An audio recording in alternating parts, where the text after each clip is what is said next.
राम राम बहन भाइयों माताओं, ज्ञान का 99 में आप सबका स्वागत है।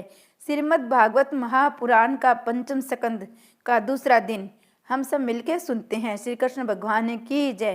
पहले दिन हम सुना कि ज्ञानी पुरुष को किसी भी वस्तु से स्नेह न करे, किसी वस्तु का संग्रह न करे। ये मनुष्य जन्म तप के लिए है। मनुष्य गृहस्थ में रहकर भी धर्म पूर्ण कर सकता है, तप कर सकता है। इसका उदाहरण प्रहलाद भगत है। वो घर में रहकर भी, ऐसे वातावरण में रहकर भी भगवान की पूजा करता रहा और भगवान के दर्शन किया। महापुरुषों की सेवा मुक्ति का द्वार है, कामियों का संग नरक द्वार है।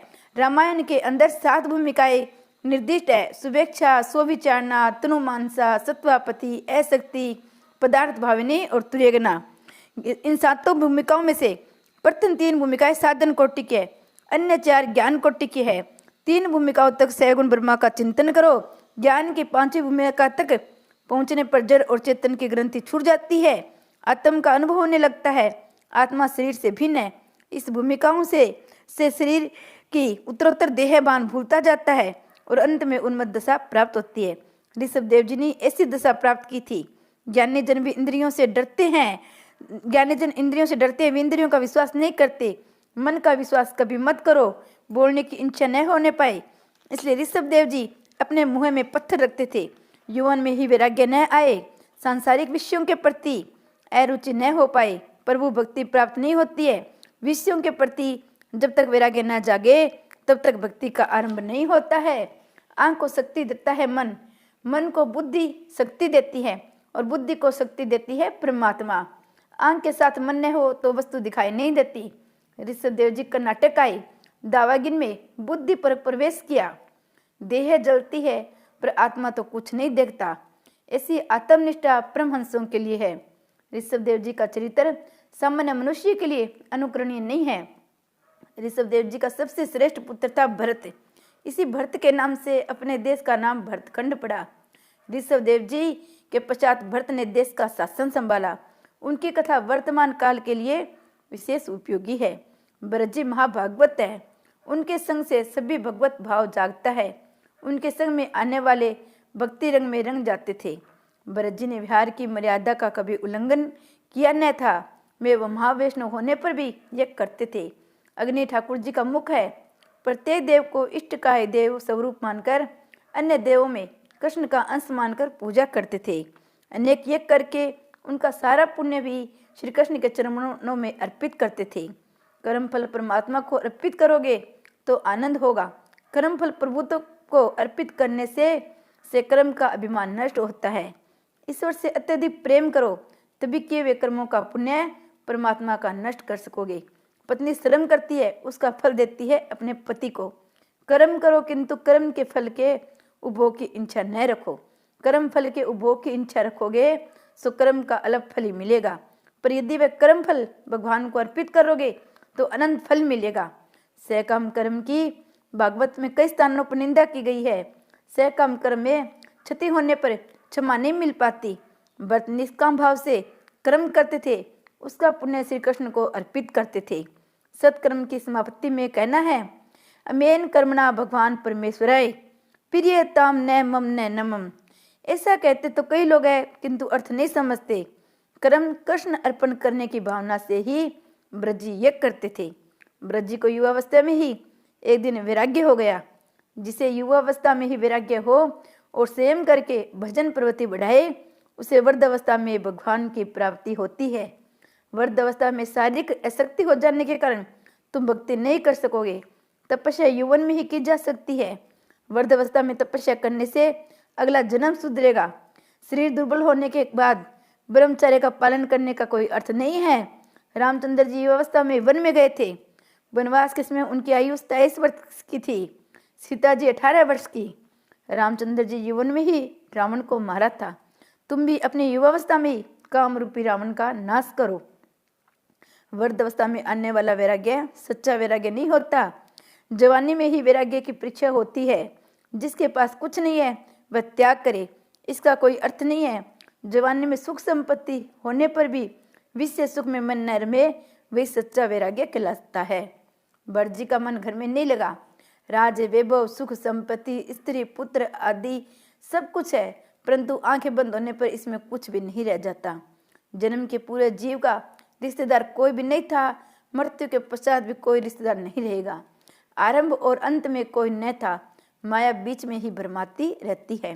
भरत जी सोच रहे हैं, सांसारिक सुख का उपभोग तो मैंने कई वर्षों तक किया, अब विवेक पूर्वक उसका त्याग करूंगा। उन्होंने यौवन में ही बुद्धिपूर्वक त्याग किया। विषयों की अनिच्छा से बलात् छोड़ना पड़े तो दुख होता है, किंतु विषयों को समझ बूझकर स्वैच्छिक त्याग करके शांति की प्राप्ति होती है। यदि विषय हमें छोड़ जाए तो अशांति होती है, किंतु यदि स्वयं हम उन्हें छोड़ दे तो शांति प्राप्त होती है। परमात्मा ने इन 6 वस्तुओं में माया रखी है जिनमें मन फंसता रहता है।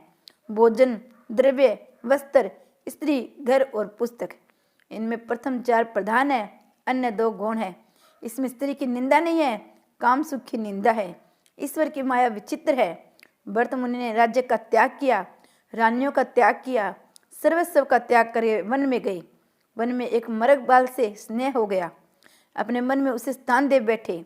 इस आसक्ति के कारण उनका भजन ध्यान आदि खंडित हो गए और उन्हें मर्ग योनि में जन्म लेना पड़ा। अतः अपने घर चाहे किसी को भी रख लो, किंतु मन में तो किसी को बसने मत दो। मन में किसी को बसाओगे तो प्रभु भजन में वह बांधा रूप होगा। जगत के किसी भी पदार्थ से इतना तो स्नेह मत करो कि जिससे वह स्नेह तुम्हारी प्रभु भक्ति में बांधा बन जाए। भरत मुनि के मन में मरग बाल के लिए आसक्ति ने जन्म लिया, वह उनके लिए पुनः जन्म का भी कारण बनी। वासना पुनः जन्म का कारण बनता है। मन में अन्य किसी भी वस्तु के प्रवेश होने पर मनमोहन वहां से भाग निकलते हैं। श्री रामकृष्ण परमहंस कहते थे कि संसार में नौका की भांति रहना चाहिए। पानी पर रहने से नौका तैरती रहेगी, किंतु यदि नौका में पानी आ जाए तो वह डूब जाएगी। इस तरह संसार में तुम रहो, किंतु उसे अपने मन में मत रहने दो, अर्थात निर्लेप भाव से संसार में रहो। शरीर नौका है, संसार समुद्र है और विषय जल है। विषयों का चिंतन करते रहने से आत्म शक्ति नष्ट होती है, ममता बंधन करता है। मन के मरने पर ही मुक्ति प्राप्त होती है। बंधन मन का होता है, आत्मा का नहीं। आत्मा तो मुक्त ही है। ग्रह त्याग की आवश्यकता नहीं है, ग्रह में होकर सावधान होकर रहना है। प्रतिकूल परिस्थिति में भी प्रहलाद घर में रहे, उनकी भक्ति में कोई बांधा न डाल सका, जबकि वन में एकांत में भरत जी मरग बाल पर आसक्त हुए और भजन न कर सके। प्रतिकूल संयोग से, प्रतिकूल वातावरण से भजन किस प्रकार किया जाए, ये प्रहलाद ने जगत को बताया है। अनुकूल वातावरण के होने पर भी मनुष्य सावधान न रहे तो वह भजन नहीं कर सकता, ऐसा हम भरत के दृष्टांत से समझ सकते हैं। घर में समाहित वस्तुएं भजन में बांधा रूप नहीं है, किंतु मन में बसी हुई वस्तुएं बांधा रूप है। ग्रह त्यागी महात्माओं को माया किस प्रकार सताती है, ये कथा बताती है। भरत जी ने सोचा कि एकांत में बैठकर मैं ईश्वर की आराधना करूंगा। वे नेपाल के गंडकी नदी के किनारे आए। वहाँ के आदि नारायण भगवान की आराधना करने लगे। ईश्वर के सिवा अन्य किसी का भी संग भजन में विक्षेप करेगा। जिसे तप करना है वह अकेला ही तप करे। सदा यही सोचे मैं अकेला नहीं हूँ, मेरे भगवान भी मेरे साथ हैं। ईश्वर के सिवा अन्य का संग रखोगे तो दुखी होगे।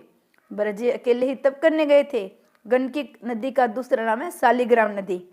भरत जी का नित्य नियम था 4 बजे ब्रह्म मुहूर्त में स्नान करते थे।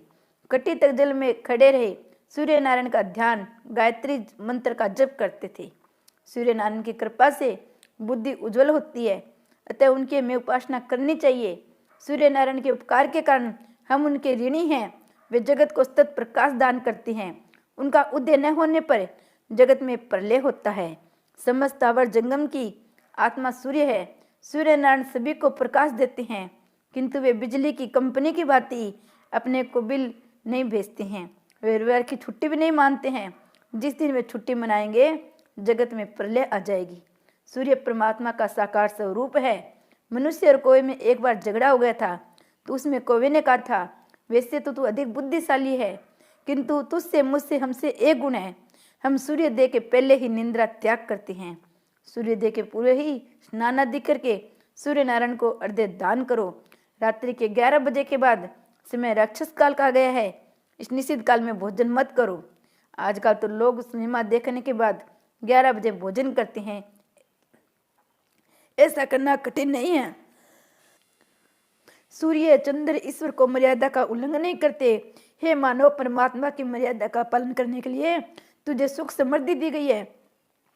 ब्रज जी प्रार्थना करते हैं, मेरी बुद्धि मेरा मन कहीं दुर्मुखी न हो जाए।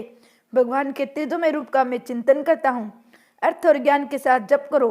सुखदेव जी वर्णन करते हैं, राजन, भर द्वारकाधीश की मानसी सेवा करने लगे। प्रत्येक सेवा तो बहुत की थी, अतः मानसी सेवा करने लगे। मानसी सेवा सरल नहीं है। अधिकतर पाप शरीर से नहीं मन से होते हैं, अतः मानसी ध्यान मानसी सेवा श्रेष्ठ है। ईश्वर में मन से तन्मय होना ही मानसी सेवा है। एक बार एक बनिए ने गोसाई जी के पास जाकर कहा, महाराज जी, मैं प्रभु सेवा करना तो चाहता हूँ, किंतु एक भी पैसे के खर्च के बिना सेवा हो सके, ऐसा मार्ग बताइए। तो गोसाई जी ने मानसी सेवा का मार्ग बताते हुए उस बनिए से कहा, तू मानसी सेवा बिना खर्च के कर सकेगा।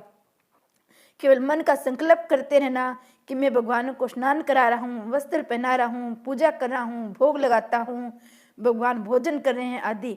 फिर गोसाई जी ने उससे पूछा, तुझे भगवान का कौन सा स्वरूप अधिक प्रिय है?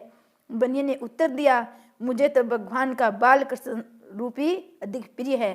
गोसाई जी ने कहा, प्रातः काल में ऐसी भावना करना कि ठाकुर जी के लिए यमुना जल लेकर आया हूँ। घर आने पर ऐसा भाव जगाया जाए कि ठाकुर जी स्नान कर रहे हैं। यशोदा मैया जैसी भावना रखे बाल स्वरूप की सेवा करना। बाल सेवा में वात्सल्य भाव मुख्य है। सेवा में दूध और माखन लाना।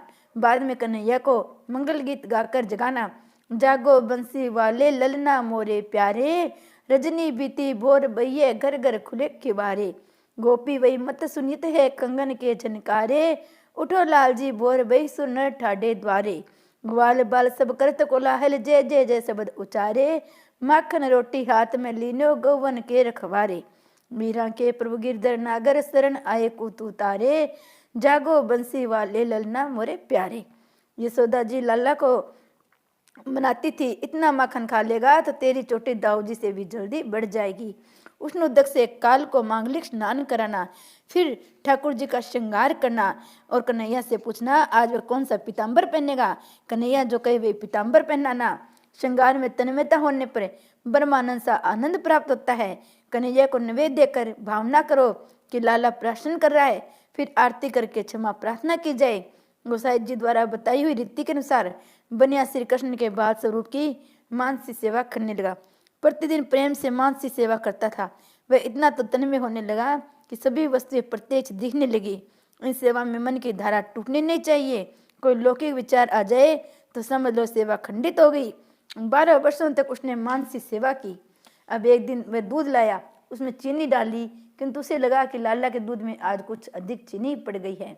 बनिया ये कैसे सह सकता है? सहज स्वभाव से कृपणता से कैसे मिट सकती है? प्राण और संभाव साथ साथ ही तो जाते हैं। उसने सोचा, जरूर से अधिक तो चीनी दूध में जा पड़ी है, उसे निकालूं, कभी दूसरे काम में उपयोग होगी। अब यहाँ न तो बर्तन था, न दूध और न चीनी, क्योंकि वह तो मानसी सेवा करता था। फिर भी तन्मयता के कारण उससे सारी वस्तुएं प्रत्यक्ष दिखाई देती थी। अतः मन ही मन कल्पना से उस चीनी को निकालने लगा। कन्हैया ने सोचा, जैसा भी हो, किंतु इस बनिया ने मेरी 12 वर्षों तक मानसी सेवा की है, अतः उन्हें प्रकट होने की इच्छा हुई। बालकृष्ण प्रश्न हुए। उन्होंने प्रकट होकर बनिए का हाथ पकड़ा और कहा, चीनी अधिक चली गई तो क्या हुआ? तूने 1 पैसे का भी तो खर्च नहीं किया है। भगवत सप्रस होने से वह बनिया सच्चा वैष्णव बन गया। वह भगवान का अनन्य सेवक बन गया। 12 वर्षों तक जो सत्य कार्य नियम पूरा किया जाए उसका फल अवश्य मिलता है। शंकराचार्य भी श्री कृष्ण की मानसी सेवा करते थे। ब्रज भी मानसी सेवा करते हुए तन्मय हुए हैं। सेवा करते हुए थक जाते तो ध्यान और कीर्तन करने के लिए लग जाते थे। प्रभु के पीछे जो लगता है उसे ही माया सताती है। सांसारिक विषयों में जो फंसा हुआ है उसे माया नहीं सताती, क्योंकि माया मानती है ये तो भरा हुआ है, फिर उसे क्यों मारूं। जो व्यक्ति प्रभु के पीछे पड़ा हुआ है उसे ही माया अधिक सताती है, किंतु जो माया के प्रभाव में बहता होता है उसके लिए बंदा रूप नहीं होती। माया मानती है वह तो मेरा बंदी है। माया की गति बड़ी विचित्र है। कमर तक जल में ब्रजी खड़े हुए थे। ग्रीष्म ऋतु थी। एक गर्भवती हिरणी प्रातः काल जलपान करने आई। इतने में कहीं से सिंह ने गर्जना की, जिससे वह हिरणी भयभीत हो गई। उसने सोचा गंडकी नदी पार कर लूं। उसने जोर से छलांग मारी। प्रसव काल समीप था, अतः हिरण बाल का जन्म हो गया। वह नदी के जल में गिर पड़ा। दूसरे किनारे पर हिरणी की भी मृत्यु हो गई। ब्रज ने उस मृग बालक को नदी के जल में पड़ा हुआ देख उन्होंने उस बच्चे को से भी श्री हरि का दर्शन किया। वे सोचने लगे, इसकी माता की तो मृत्यु हो गई, सो जगत में इसका तो कोई नहीं रहा, अब इसका लालन पालन रक्षा कौन आदि करेगा। वे दयावंश होकर उस बच्चे का अपने आश्रम में ले आए। वे सोचने लगे, ये बच्चा मेरे सिवाय किसी और को तो पहचानता नहीं है, इसका लालन पोषण मेरा अब धर्म है, इसकी उपेक्षा करूंगा तो ये मर जाएगा, नहीं करूंगा तो ये मर जाएगा।